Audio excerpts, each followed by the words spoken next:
नमस्कार मेरे प्यारे साथी मित्रों। आज साथियों 14 जनवरी है। आज के कुछ महत्वपूर्ण अपडेट देखेंगे जो प्रतियोगी छात्र छात्राओं से जुड़ी होगी। साथियों पहला है साथियों 10 लाख युवाओं को इंतजार बोर्ड एग्जाम के बाद रीट कराने के तैयारी। प्यारे साथियों ये रीट से संबंधित अपडेट है। प्रदेश में अध्यापक लेवल व 1-2 की भर्ती पात्रता के लिए परीक्षा 3 साल बाद इस साल राजस्थान अध्यापक पात्रता परीक्षा अर्थात रीट कराई जाएगी। करीब 10 लाख अभ्यर्थी इसका इंतजार कर रहे हैं। राजस्थान माध्यमिक शिक्षा बोर्ड की परीक्षाओं के बाद इसे कराने की तैयारी कर रहा है। इसके लिए बैठकों का प्रारंभिक दौर जो है शुरू हो गया है। माना जा रहा है कि इस बार भी इस भर्ती परीक्षा को नोडल एजेंसी राजस्थान माध्यमिक शिक्षा बोर्ड को ही रहेगा। प्यारे साथियों जो भी विद्यार्थी नीट परीक्षा 2026 का इंतजार कर रहे हैं उनके लिए बहुत जल्द ही नोटिफिकेशन देखने को मिलेगा। नेक्स्ट खबर है साथियों, ये खबर साथियों शिक्षा सेवा चयन आयोग से जुड़ी खबर है।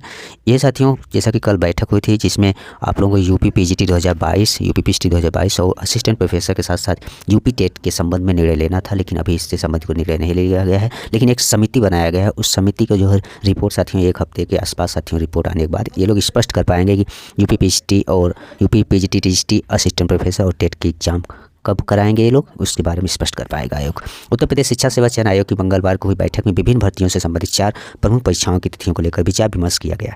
बैठक में निर्णय लिया गया है कि आयोग गठित समिति की रिपोर्ट प्राप्त होने के बाद आगामी परीक्षाओं की जो तिथियां निर्धारित करने पर अंतिम निर्णय लिया जाएगा। आयोग के अनुसार साथियों यहाँ जो वर्तमान स्थिति में बात करें तो साथियों प्रवक्ता यानी पीजीटी टीजीटी और असिस्टेंट प्रोफेसर साथ साथ यूपी टेट संबंधित भर्तियों की प्रक्रिया आयोग के स्तर पर चल रही है। इसमें से पीजीटी टीजीटी और असिस्टेंट प्रोफेसर की भर्तियों के लिए आवेदन प्रक्रिया पूरी हो चुकी है 2022 में साथियों, जबकि टेट के लिए अभी आवेदन नहीं आया है।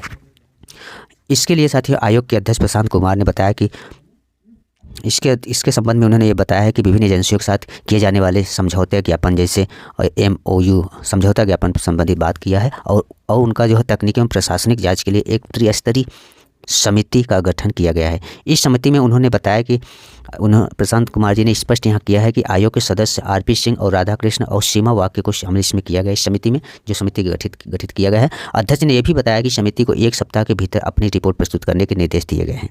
समिति की रिपोर्ट के आधार पर आयोग आगामी परीक्षा की जो है तिथियों सहित अन्य भर्तियों से संबंधित सूचना साथियों अपडेट करेगा। ये रहा प्यारे साथियों शिक्षा सेवा चयन आयोग से जुड़ी महत्वपूर्ण अपडेट। नेक्स्ट खबर देखेंगे। नेक्स्ट खबर है SSC का बड़ा बदलाव। अब आवेदन के लिए लाइव फोटो साथी अनिवार्य हो गया है। SSC यानी कर्मचारी चयन आयोग ने भर्ती परीक्षाओं के आवेदन प्रक्रिया में बड़ा बदलाव किया है। बदलाव करते हुए साथियों ने नई वेबसाइट को प्रभावित किया है। आयोग के जारी किए गए जो निर्देश है उसके अनुसार अब विद्यार्थियों को नई वेबसाइट पर नए सिरे से वन टाइम रजिस्ट्रेशन अर्थात OTR करना अनिवार्य होगा। पुरानी वेबसाइट पर किया गया पंजीकरण अब नई आवेदन प्रक्रिया के लिए मान्य नहीं होगा। सबसे महत्वपूर्ण बदलाव फोटो अपलोड करने की प्रक्रिया में किया गया है।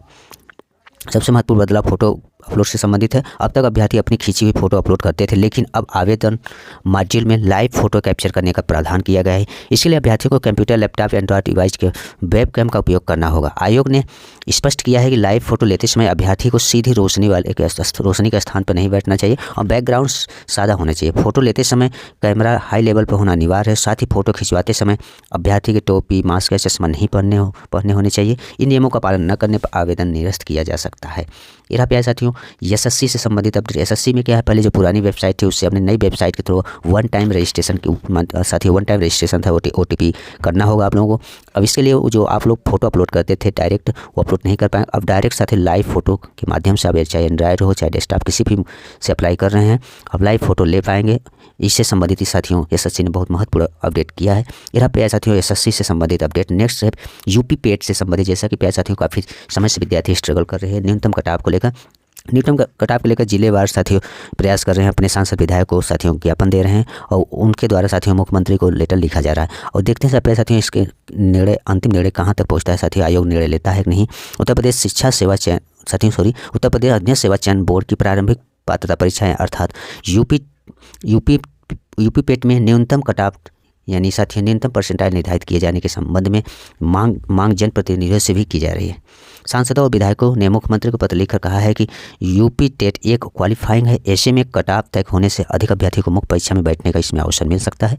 यहाँ साथियों अलग अलग जिले के फूलपुर से जैसे सांसद प्रवीण पटेल, सांसद उज्जवल रमन सिंह, बांदा सांसद कृष्णा देवी, इस तरह से साथियों लगभग ज़्यादातर जिलों के सांसद विधायक ने साथियों मुख्यमंत्री को पत्र लिखा है और अपना तर्क भी इन्होंने दिया है। विद्यार्थियों द्वारा जो मांग किया गया उसी से संबंधित इन्होंने उसमें मेंशन किया है। इसमें जैसे टेट और सीटेट जैसी परीक्षाओं में पहले से न्यूनतम कटाव व्यवस्था है, उसी तर्ज पर पेट में भी स्पष्ट मानक तय किए जाने चाहिए, इन्होंने बताया है। इससे पारदर्शिता बढ़ेगी और परीक्षा कैलेंडर बेहतर तरीके से बनेगा। अभ्यर्थी को बार बार यात्रा और भीड़ भाड़ की परेशानी से राहत मिलेगी। इसमें यह भी कहा जा रहा है कि पेट प्रदेश की सबसे बड़ी परीक्षाओं में से एक है जिसमें लाखों अभ्यर्थी शामिल होते हैं और न्यूनतम कटाव तय होने से योग्य अभ्यर्थियों का चयन सुगम होगा और भर्ती प्रक्रिया भी न्याय संगत होगी। ये रहा प्यारे साथियों विद्यार्थियों का स्ट्रगल।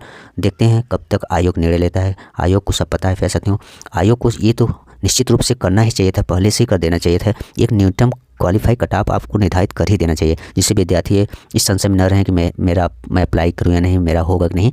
लेकिन आयोग, कोई भी आयोग हो, विद्यार्थियों को सिवाय परेशान के कुछ भी नहीं देना चाहता। इसलिए प्यारे साथियों आशा और उम्मीद यही है कि आने वाले समय में आप लोगों को पेट के एक जो है न्यूनतम कटाव, एक मानक जो होगा वो निर्धारित कर पाएगा आयोग।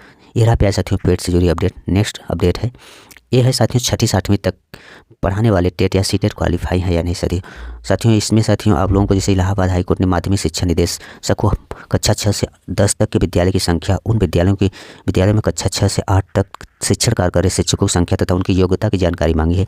इसमें यह भी पूछा गया है कि टेट या सीटेट क्वालिफाई हैं या नहीं। एडवोकेट संजय कुमार यादव ने यह भी जानकारी देते हुए बताया कि कोर्ट ने यह भी जानकारी एलटी शिक्षक भर्ती 2025 विज्ञापन को चुनौती देने वाली याचिका पर मांगी है। प्यारे साथियों जैसा कि एलटी ग्रेड की वैकेंसी के लिए टेट या सीटेट अनिवार्य की बात विद्यार्थी मांग कर रहे थे, उसी संबंधित याचिका विद्यार्थी हाईकोर्ट में अप्लाई किए थे। उसी याचिका की सुनवाई के दरमियान साथियों ये बताया गया कि जो एलटी ग्रेड भर्ती के लिए अनिवार्य योग्यता में टेट शामिल नहीं किया गया है, जो अनिवार्य योग्यता है। उनका कहना है कि सिटी कैडर को डाइंग कैडर घोषित करने के बाद सरकार कक्षा 6 से 10 तक का शिक्षण कार्य एलटी ग्रेड से ही करा रही है, जबकि शिक्षा का अधिकार अधिनियम 2009 के तहत कक्षा 6 से 8 तक के शिक्षण कार्य के लिए टेट साथियों अनिवार्य होना चाहिए। ये जो नियम है उसके अकॉर्डिंग अनिवार्य होना चाहिए। हाल ही में सुप्रीम कोर्ट ने एक आदेश में कहा है कि जो शिक्षक पहले से नियुक्त हैं, उनका कार्यकाल 5 वर्ष से अधिक है, वे 2 वर्ष के भीतर अपनी योग्यता जो है सिद्ध करें, मतलब अपनी साथियों योग्यता प्राप्त कर, अन्यथा सर्विस छोड़ दें। एडवोकेट संजय यहाँ कहते हैं कि जो नए शिक्षक नियुक्त किए जा रहे हैं बिना टेट योग्यता के ही नियुक्त किए जा रहे हैं। फिर यहाँ पे साथियों इस तरह से हुआ। फिर प्रयागराज में शिक्षा,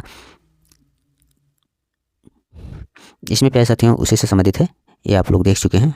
तिथियों से संबंधित शिक्षा सेवा चयन जो समितियों की चर्चा की गई थी। और ये साथियों एलटी ग्रेड में ये साथियों सी टेट या टेट के अनिवार्यता से संबंधित है। अब देखते हैं अगली सुनवाई साथियों 21 जनवरी की होगी। अब इसमें ये स्पष्ट हो पाएगा साथियों अनिवार्य किया जाएगा नहीं। अगर ऐसा कुछ होता है साथियों तो एलटी ग्रेड पर ये साथियों एक प्रकार से खतरा ही है।